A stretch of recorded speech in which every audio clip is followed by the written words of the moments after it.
حضرت بایزید بستامی رحمت اللہ علیہ ہمیشہ محبت الہی کے دریا میں غرق رہتے تھے اور دل کو مشاہدہ حق میں مشغول رکھتے تھے۔ 12 سال تک جنگلوں میں مجاہدہ نفس کرتے رہے، طائر لاہوتی کے مقام پر فائز تھے اور فنا فی اللہ کی منزل میں یہاں تک گم تھے کہ جس طرف دیکھتے حسن ازلی کا مشاہدہ کرتے اور جس طرف نگاہ اٹھاتے جلوہ حسن یار نظر آتا تھا۔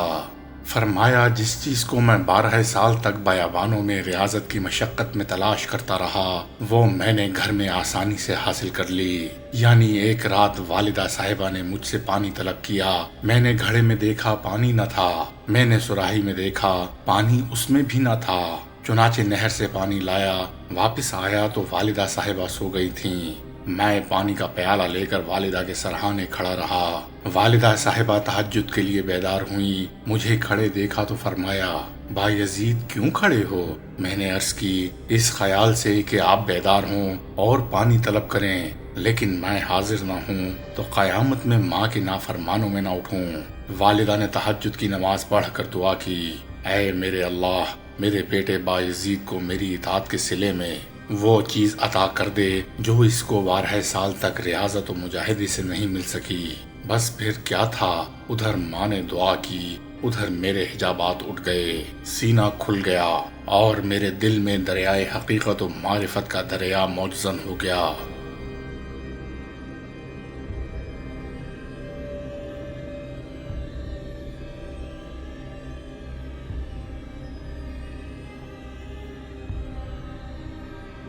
ایک دفعہ آپ نے ایک امام کے پیچھے نماز پڑھی۔ نماز کے بعد امام صاحب نے پوچھا، اے بایزید، آپ نہ تو کوئی کام کرتے ہیں اور نہ ہی کسی سے کچھ لیتے ہیں، پھر آپ کھاتے کہاں سے ہیں؟ فرمایا پہلے مجھے اپنی اس قضا نماز کو ادا کر لینے دو۔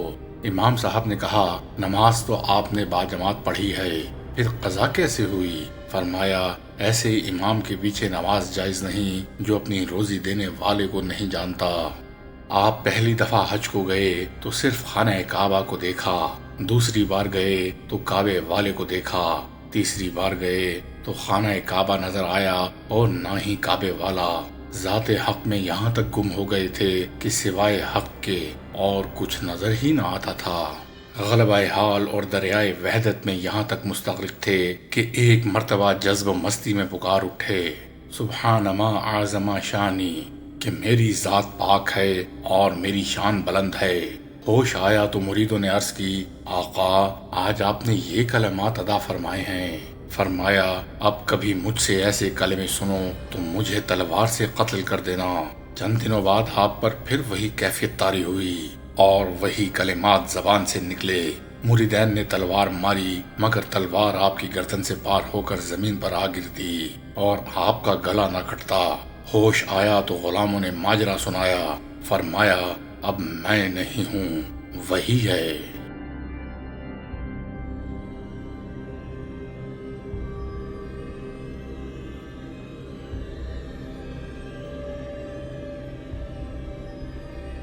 آپ فرماتے ہیں کہ میں بہت مدت تک کعبے کا طواف کرتا رہا ہوں اور جب میں خدا تک پہنچ گیا تو پھر کعبہ میرا طواف کرنے لگا۔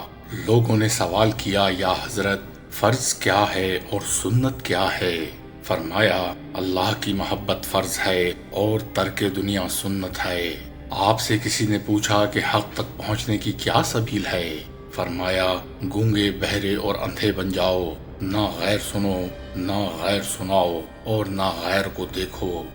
ایک مرتبہ اپنے مریدوں کے ہمراہ حج بیت اللہ شریف کو چلے تو اپنا اور اپنے تمام ساتھیوں کا سامان اونٹ پر لاد دیا۔ ایک مرید نے عرض کی، آقا اس مسکین اونٹ پر اتنا بوجھ ڈال دیا ہے، یہ تو ظلم ہے۔ آپ نے فرمایا اے اعتراض کرنے والے، ذرا غور سے اونٹ کو دیکھو۔ اس نے دیکھا تو تمام بوجھ اونٹ کی پشت سے 1 ہاتھ اونچا تھا۔ آپ نے فرمایا کہ اگر میں اپنا حال تم سے چھپاؤں تو تم مجھ پر لعن طعن کرتے ہو اور اگر ظاہر کر دوں تو تم میں اس کو دیکھنے کی طاقت نہیں ہے۔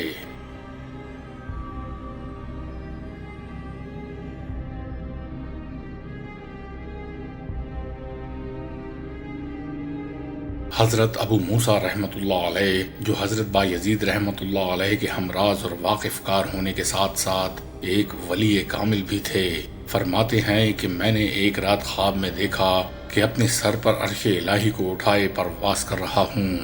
صبح ہوئی تو اس خواب کی تعبیر پوچھنے کے لیے میں حضرت بایزید رحمۃ اللہ علیہ کی طرف گیا۔ پتہ چلا کہ شیخ وفات پا چکے ہیں۔ جب آپ کا جنازہ اٹھایا گیا تو میں نے بہت کوشش کی کہ جنازے کا پایا پکڑوں، مگر میں کامیاب نہ ہو سکا اور بےتاب ہو کر حضرت بایزید کے جنازے کے نیچے گھس گیا اور جنازے کو سر پر اٹھا لیا تو شیخ بول اٹھے کہ اے ابو موسیٰ، کہ یہ تمہاری رات کے خواب کی تعبیر ہے، یعنی عرش سے مراد بایزید کا جنازہ ہے۔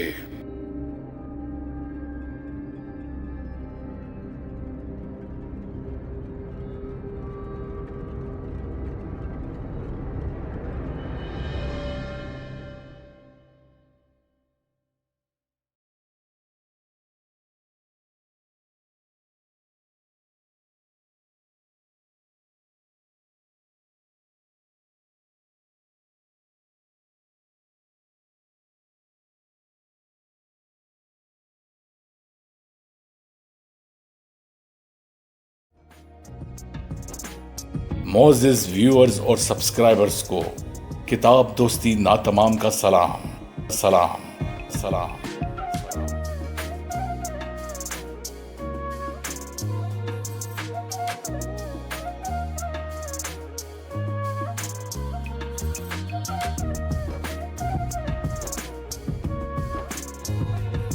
آپ سے گزارش ہے، برائے مہربانی میرے دوسرے چینل ورلڈز انفارمیشن انسائکلوپیڈیا کو سبسکرائب کیجیے، جس کا لنک ڈسکرپشن میں موجود ہے۔